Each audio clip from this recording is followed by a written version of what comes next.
start tripping. Anywho, we are back with another one. Blueprint for Black Power, Chapter 7, Class, Race, and Power in America. As always, we start off with our thoughts. What is one word that can best describe it in your opinion, or is there any specific page that was interesting? For me, Page 141. 141. The real nation within a nation. The real nation within a nation. I will go along with Hollip on that. Same here. Yeah. That jumped out at me because we talk about this country and say it was a white nation. I never thought about the nation within a nation, being directed at, except for us, when we talk about nation within a nation, how we discuss it. But oh yeah, because it seems like whatever happens, there's still that core. And they just kicking along just fine. Right. Because they have a nation within a nation. Never thought about it that way. Just say, oh, this is a white nation. But no, there's layers to this. A bit more. But yeah, same here, Hollip, 141. Yeah, 141 just on, like, if you just read that, the white elite power structure and the white American nation within the nation, just read that whole thing. Yeah. and you'll get it. Yeah. Yeah, that was, and again, it's so simple, but just like I was like, I never thought about it like that. Never thought about it like that. And the social clubs, and I mean, we'll get into it, but. I did want to read a definition, if y'all don't mind. Go ahead. On 146, class consciousness is the belief that all members of one social class have similar economic and political interests that are adverse to the interests of other classes and ought to be promoted through common action. Boom.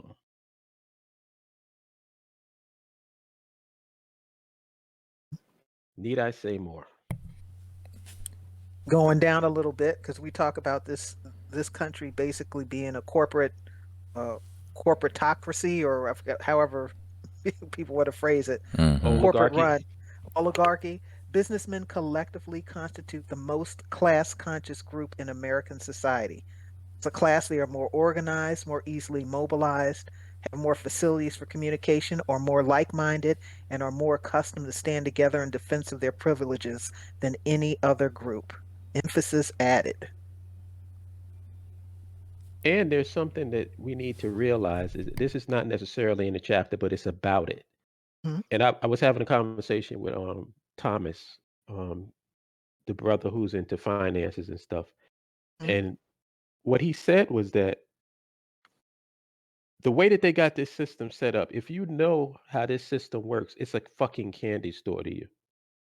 Why would you want to change the candy store? Yeah. Because these people who run these financial institutions and these and they know the market and stuff, when you have an end where you could just make, where money is just like a fucking fountain, why would you try to overturn that? Why would you try to stop that? Why would you try to legislate and regulate that? That's right. And it makes perfect sense. Yeah. They work the way that they do because it benefits them. Yeah. Period. So we need to think about that. Instead of thinking about, well, how can we make it so that it doesn't work for them? Fuck them. We need to start thinking about us and designing a system that motivates us to keep it perpetually going. Because that's ultimately how systems work. If the system benefits you, you are a cog in the wheel of keeping that system turning. Nobody in America, no matter how diverse their political opinions are, want to overturn this government. Right. On the real, because you saw when the right wingers stormed the Capitol, everybody universally on the right wing and left wing was against them. Because you can't destroy institutions, you can't destroy the stability of your country and your nation, because once you do that, then all types of crazy motherfuckers will rise up. When there's a vacuum, a power vacuum, somebody comes in to fill that void, and you don't get to control who does that. So the most important thing for the white man in America is stability. They want their government to be stable. They want the illusion of legitimacy. Yep. I'm not saying legit. Right. Right. They want the illusion of legitimacy. It's like in the old West where they give you a trial before they hang you. Serious. It's the same thing. It's like they want you to go through a process to show that this is a legit process. We're not just out here like a bunch of animals just stringing people up. Mm-hmm. We're going to give you your day in court. We're going to let the judge decide, and then we'll kill you. Yeah, make it respectable. Right. And that's how they feel. It's like they know how this shit. The white man manages to take corruption and make it um civilized. That's what he's managed to do. Like they're just as corrupt as any of these African nations. Yeah. The only difference is the African nations don't know how to have to give the air of legitimacy. Mm. Like a TSA agent can't just be obviously corrupt. You can't go into your pocket, pay him, and he just lets you through. You can't do that in America. But that's not to say the TSA agents aren't corrupt. All right. But the way they get their money is not going to be obvious. Yeah. See, it's how it's done. Yeah. It's how it's done. They've mastered the art of corruption. And then they can sit back on the moral authority, like on the high horse and say, "Oh, look at all these other nations. They're so corrupt." Drives me crazy. Well, they're just as corrupt, except it's like you don't have in Nigeria. It's not like unlike Nigeria. You just go into your pocket and pay the cop in broad daylight. Here's $100. Let me go. So, like you said, civilized corruption. It's like just basically a polished version of it. Right. Oh, okay. The air of legitimacy. Huh. Wow. Think no more. If the courts are a perfect example of the air of legitimacy, it gives you an air of legitimacy to corruption. Mm-hmm. The mob gives you an air of legitimacy. They come in with suits. They're well dressed. They're very polite. All right. But they are threatening you. Yeah. They're threatening you. Yeah. But you would never know it because on the surface, everything's legit. Everything's legit. Everything seems fine. So the only thing that America has done in terms of corruption is they've fine-tuned it and advanced it to a level higher than every other nation. Mm. To the point where people will argue with you that, hey, this is not a corrupt nation. Like, really? Sure will. Sure will.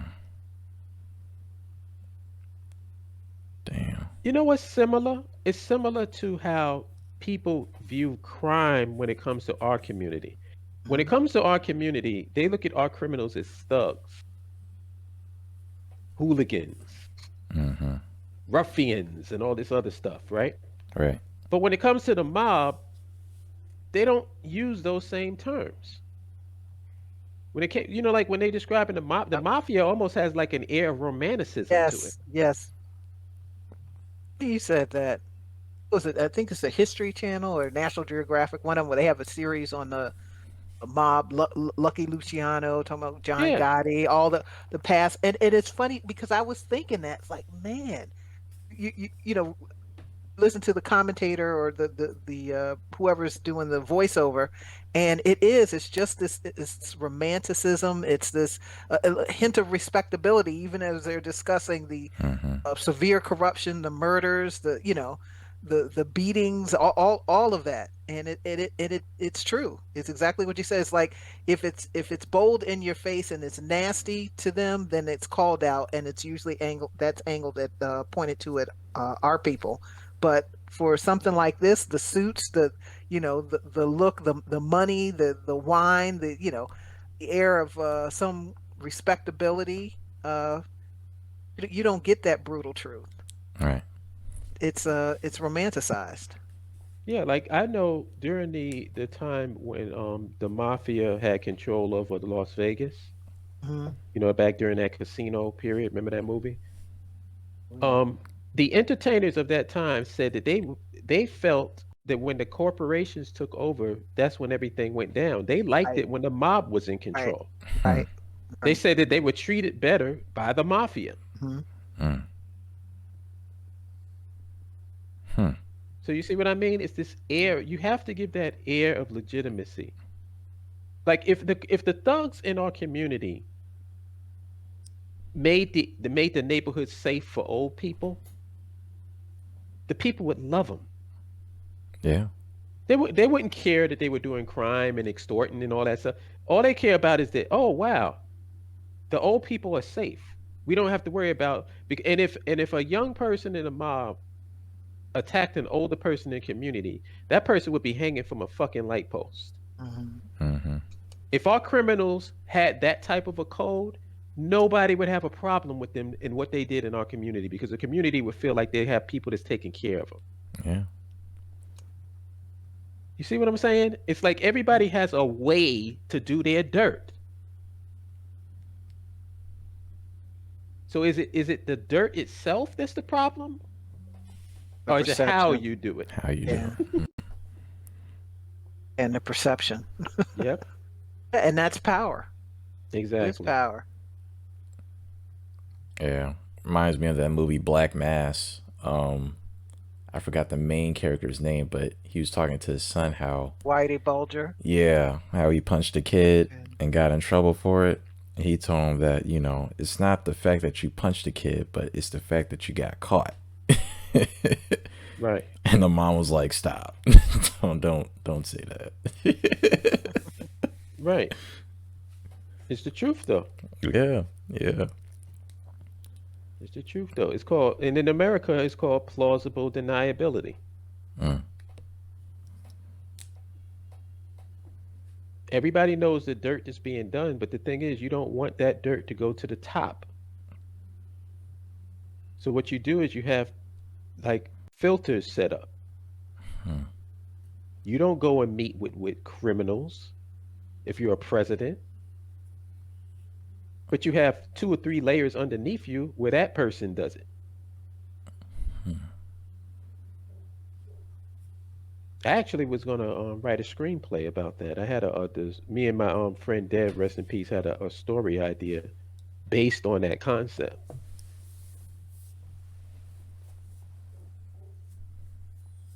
We was saying, imagine if there was a black president, right? All right. But he used his power to empower the black criminals in the community. Hmm. In other words, if drugs were coming, because the government knows drugs, because they ain't sneaking no drugs into the right. fucking country. They know who's getting drugged. The thing is, let's say just hypothetically that the Italians control the drug market. I know they don't. It's probably like the Colombians or something, or even the Asians. But pick a group, whatever. They control the drug supply, right? Mm-hmm. What the black president would do, what we came up with an idea that what if he had, and he would never do it himself, like he would have layers of people that would just handle and deal directly with the criminal elements. What if he said, listen, I know who gets these drugs coming in, and it's been a nice run for you, but that shit is over.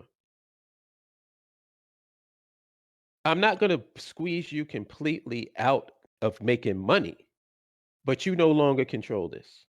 Mm. We're gonna let the Crips and the Bloods, I've just used them as an example. I'm just saying. We're gonna let them control the drug supply and you work for them. Wow. Now you either go for that and you still get paid, or I can shut everything down and everybody's fucked up. Mm. And what they gonna do? Accept it and do everything they could to get him out of power. Right. Right. What they gonna do? Yeah. They gotta take it. Yeah, you take that deal So you had a nice run. You had a nice run. Nothing lasts forever. And now I would go to the black criminals and say, I'm giving you, I'm doing the fucking what do they call it? Who was that made that song Level Up? Was that Beyonce or them? I don't know. No, Sierra. Yeah, Sierra. I'm doing the Sierra. I'm leveling you up. But it comes with, but this is my condition on leveling you up. You have to take care of our community. You don't sell drugs in our community. Just like they didn't sell drugs in their community, they sold it in yours. Now they're going to have drug addicts in theirs. That's the price for you to be the man. I'm going to make you the man. I'm going to give you all the power. We all know that you control this and people got to come to you. But my condition is you don't sell that shit in our community.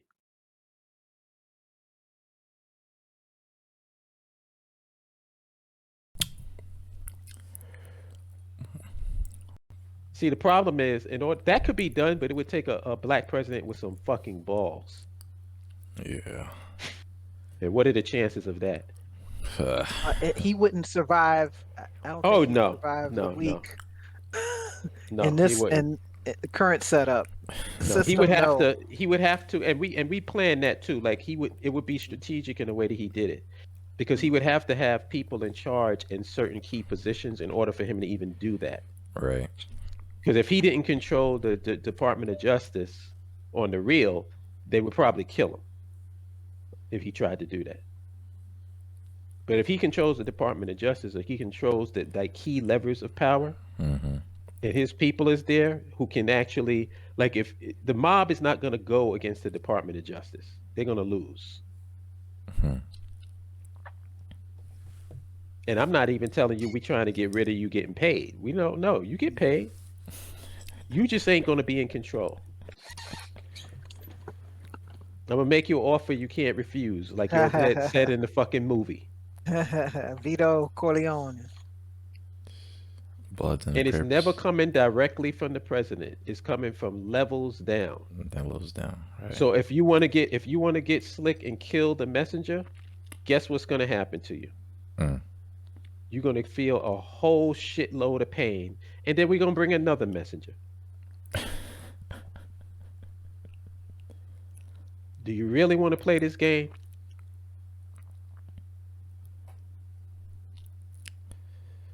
I mean, you guys have already been phased. You're not at the operating at the level that you were before. You accepted that. Now you got to accept this. Say hello to the new distro.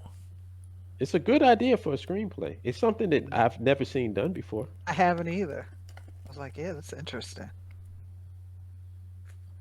Yeah, But that would be cool. Yeah, that would be cool. I would watch that for real. Yeah. Me too. Was a Netflix series House of Cards? Said, me too. You like that? I would definitely watch it. That's very interesting. I would start like, I would start at the end where he actually is in power and he's doing the moves, and then throughout the story we show how he got to that position. I think that's the best way to tell the story. But yeah, the air of legitimacy.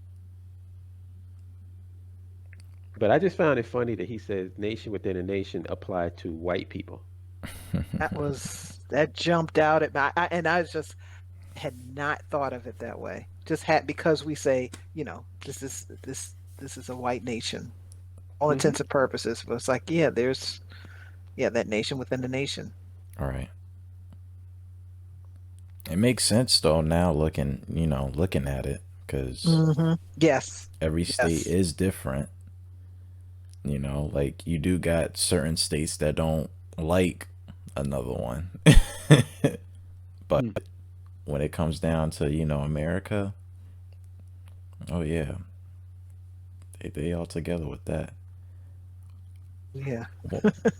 one part of the page that caught my eye was the very beginning, 136 and 137, social classes and conflicts.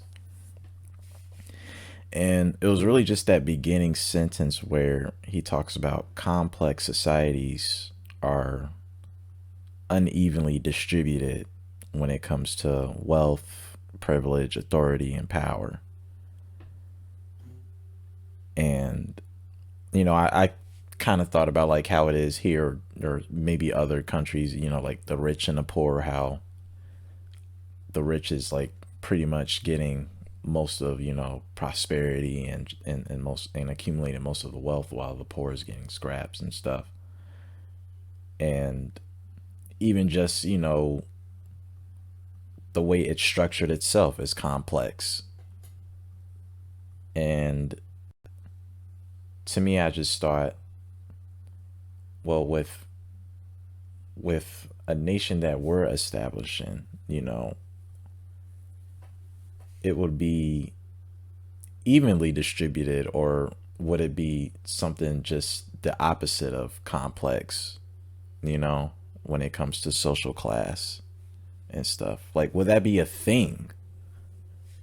I think there's always going to be social classes. I think the difference is the disparity. Yeah. Like you see, this is the thing. You can have your elites. You can have the people that's super rich. But why is it that you like if you have people that have a living wage, how does that stop somebody from being super rich? It doesn't. Right. So it just doesn't make sense to me. Like if I was a rich person or a wealthy person, I would be the main advocate for a living wage. Right. Who wants to be rich with a bunch of starving motherfuckers around you? That is unsafe. Yes. Because people will do like you see, that's that whole point behind that Squid Game. Like people who are in desperate situations will do all types of crazy shit. Anything. Right. Right. And that's who you want. Like do you really think that somebody wouldn't kidnap your children? That somebody wouldn't put you under pressure? There ain't enough gates that you can put around your property and enough guns you can get enough security. Because first of all, you ain't paying the security guards all that much for them to risk their lives. Because I've had people that my brother used to work in security. He said, "Hey, you think I'm going to jump in front of a bullet for the money they paying me?" He said, "I'll be on that guy's side if he come in there and take shit." That's what I was gonna say. And Be that's what helpful happened. planet. Most of this stuff is inside jobs because they pay off the person who's guarding Yes. it. It's like they if he knows he's going to get a cut of what's getting stolen, why he ain't going to help? And why go through all of that? The average person wants a place to stay, a car, and the ability to go on vacation twice a year. That's it. That is so attainable for everybody in this society. Yeah. And it would not damage the pockets of the super wealthy. They can still get the penthouse when they go on vacation. They can still get their yachts. Nothing changes for them. So that's why I'm saying it's nothing. It's not that there's anything wrong with class. There's always going to be, because think about it. Isn't there classes in everything? Is every basketball player the same skill level? No. In every sport, every competition, there's classes. Yeah. So the fact that there's a class is not a problem. The problem is the disparity. That's the problem. And there's no real meritocracy. The disparity, it is extreme. And also, I don't see, it's like if Michael Jordan is the best basketball player, I don't see Michael Jordan going to college games and trying to try to trip the other players or break their ankles so that they can never go to the NBA. That's the difference between a meritocracy and what's going on with capitalism. These motherfuckers get to the top and then they find to kill the baby in the crib. Oh my God. They get to the top and they make sure, oh, nobody else is going to get there because I'm going to make sure I kill them before they even get started. Yeah. That's the difference. But if everybody had a living, like Amazon is the perfect example, because everybody that works at Amazon should be well off. Yeah. Everybody should be well off. If that company is worth damn near $1 trillion and the CEO is making 200 billion, every fucking person that works in that place, I don't give a shit what their title is, should be wealthy. They should benefit from the fact that they have $1 trillion company. Yeah. And it would not stop Jeff Bezos from getting his moat or his helipad. It would not stop him at all. So what I'd say, in our society, I don't want to stop the rich from being rich. Nobody cares about, listen, we like I said, we like Tony Stark. We like Batman. We like people that's got money and playboys and jet setting and stuff. That we think that shit is cool. Mm-hmm. We're not hating on them. Right. But just because you can do that, does that mean that I gotta fucking starve? If you work a 40-hour work week, you should not have no problems. You should have no problems with housing. You should have no problems with getting food and getting clothing and shelter. With working 40 hours, you are a productive member of society. Very productive. And if you are a productive member of society, then you should be paid. That should be your reward. But in America, everything's backwards. You get paid for not working. Right? Yeah. If you go to try to get a student loan or get some aid for if you work the job, you're actually hurting yourself. Yeah. But had you not worked at all, then you can get full, financial aid. So that means that you're incentivizing not working. How about the incentives for working people? What if you're working a 40-hour work week, you get a discount on transportation? Everybody else pays full price, but you get a discount because you're actually a productive member of society. What about that?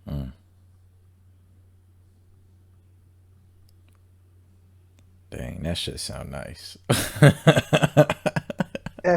if we had people at the top that actually gave a fuck about people, then we would have that.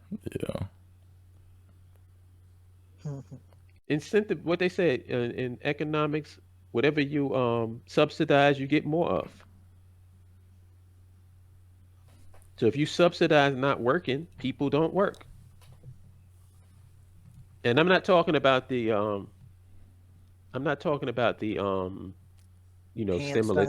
stimulus stuff. And I'm not talking about that.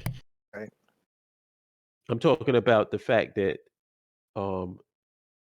social services and stuff like that help out people who don't have a job, and they give them money and stuff like that. If you want to incentivize people to work, how about if you work a job, you get a living wage? You don't get a living wage if you get social services. You just get the bare minimum. Because it's not supposed to be a career. It's supposed to be something to help you. If you don't have no food, you get food stamps or whatever. It's to help you. It's not you. So you shouldn't be getting a living wage not working.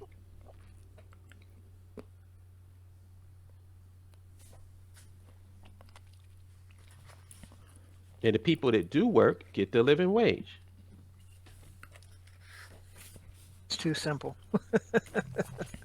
Then that way you have incentive. People are incentivized to work.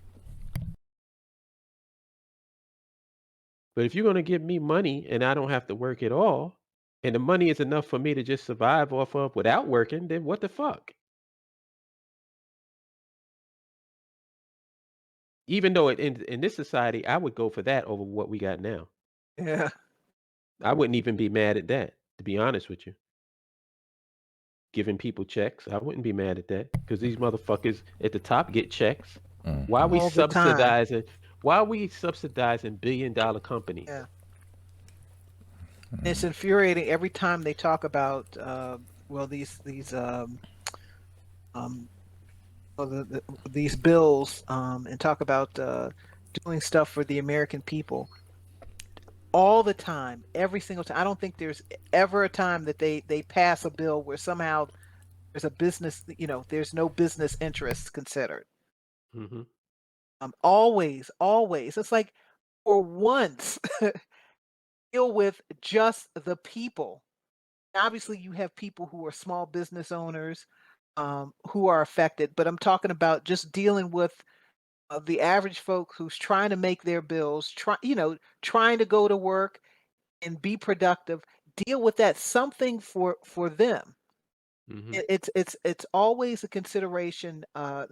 Big business. I guess I should be more specific there. Just not just business in general. Big business. Somehow there's always something in there. Whenever they're Hmm. talking about doing something for the American people, quote unquote. Right. And it's ridiculous every single time. Every time. Times is rough, tough like leather. Raekwon. Yeah, but that's the power. I mean, the business my goodness. Business class. So yeah, that's true. None other is more class conscious. Businessmen collectively constitute the most class conscious group in American society. And wow, is it true? Every step of the way.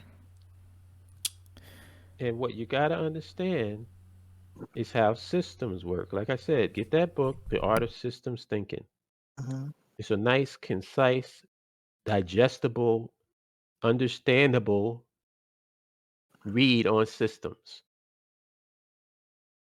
The American system is incentivized to the point where people know, like you have a certain group of people that profit incredibly from this system. And when people profit incredibly from this system and they allow other people to profit incredibly through the system, who wants to dismantle that?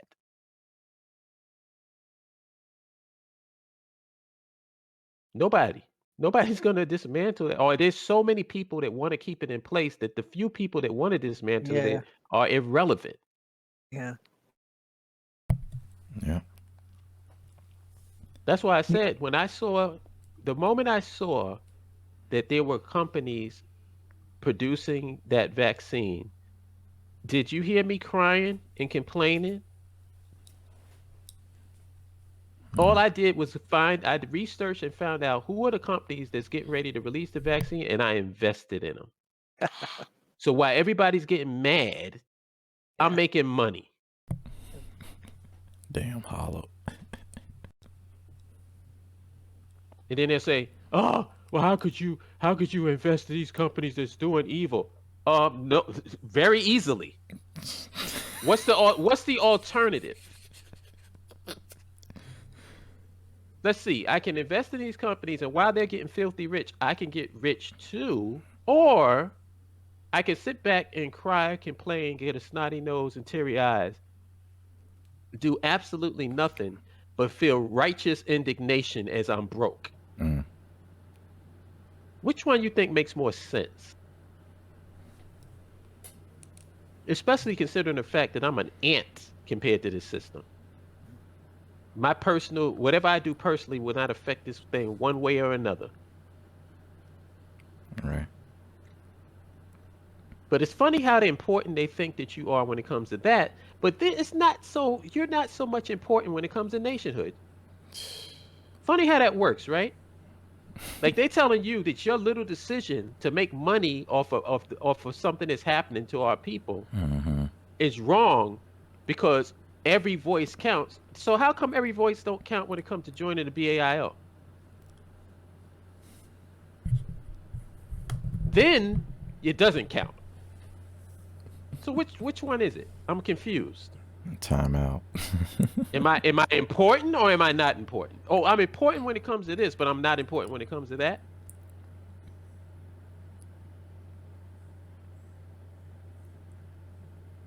like I said, I totally get the people that are on the Han Solo shit. I get it. That's Mm-hmm. why I don't get mad at them. Because what's the alternative if you don't want them to be on the Han Solo shit? Yeah. They have to be a part of something. And if something is not, if we have not established the we, as I keep talking about, then what are they coming into?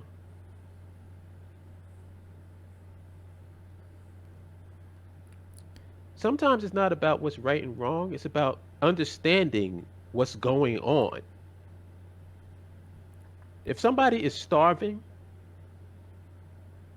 and they don't have an ability and all routes have been taken away from them legally, let's say that they have a criminal record or whatever, and they're trying to and they're rehabilitated, they serve their time, and now they're trying to come in and be productive members of society. But everywhere they go, legitimate ways of making money is turned off against them. Yep. Um, they decide, well, I gotta eat, so I'm just gonna take this shit. Mm. What does it look like me saying, well, that's wrong for you to steal? All right, yeah, it is. And what the fuck does that mean? Yo.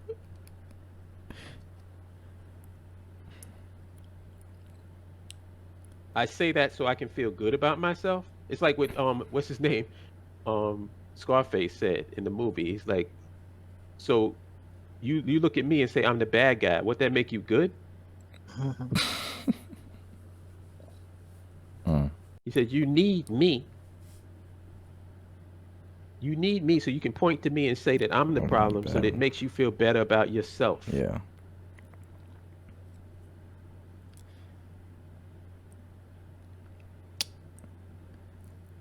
So I know, like, oh, yo, what's up, Ronan? I see Ronan there. I see Spirit Lifter. But yeah, Ronan knows. Like me and him Yeah. talk about this all the time. It's like I would rather get paid than to be sitting back complaining about shit. Oh, Moderna's making billions off of the vaccine. No, well, Hollop is too. Hollop done seen his investment go up like 500%. Holistic.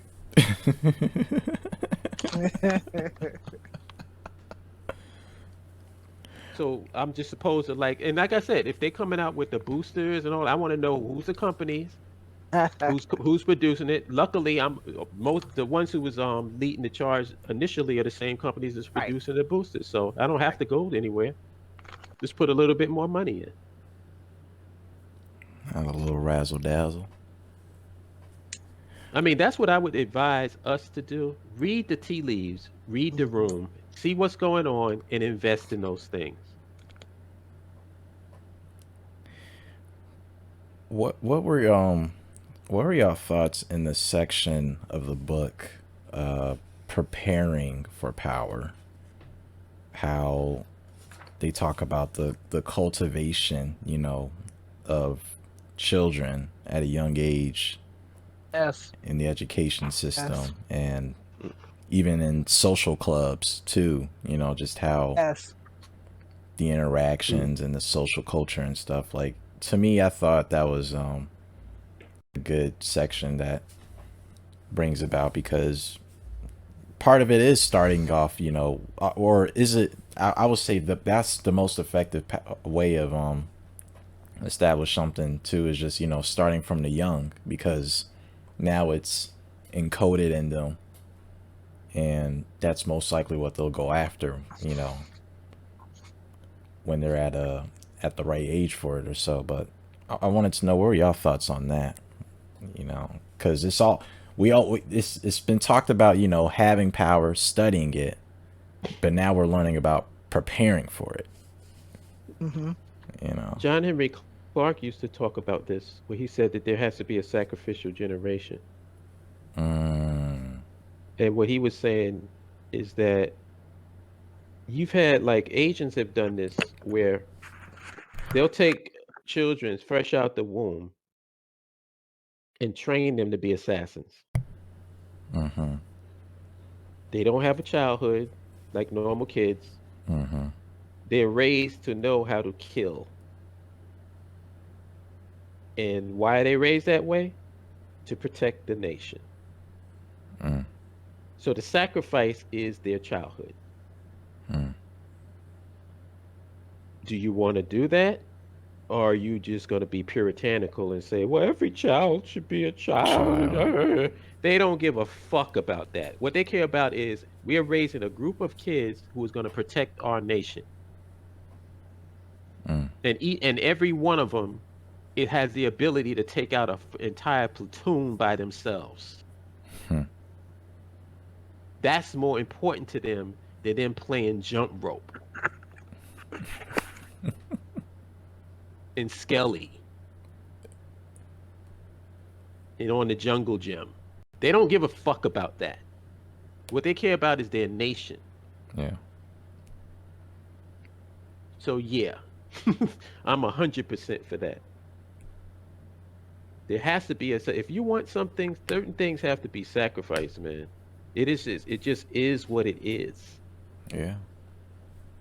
And at the end of the day, your child can say, I never had a childhood, but they can also say, nobody can fuck with me.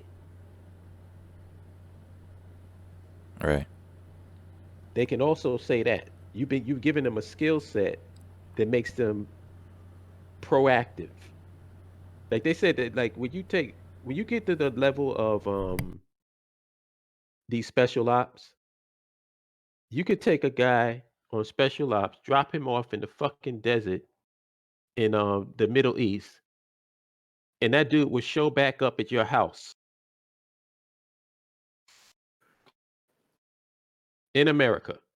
Show up at your front door. That's how proactive they are. That's how much they teach them how to maneuver this shit. Yeah. I don't know about y'all, but I would feel very comfortable having a group of African children that's trained like that. Properly, because you got the militia and. Yeah. Mm-hmm. Do you know? Okay, I think we beat up this topic enough. Did you have something else on that on the this chapter? Iterated. There was there was a little section in here where they talk about the fact that to be in this class, that class, race, and power, is that they have the power to determine who's in their race.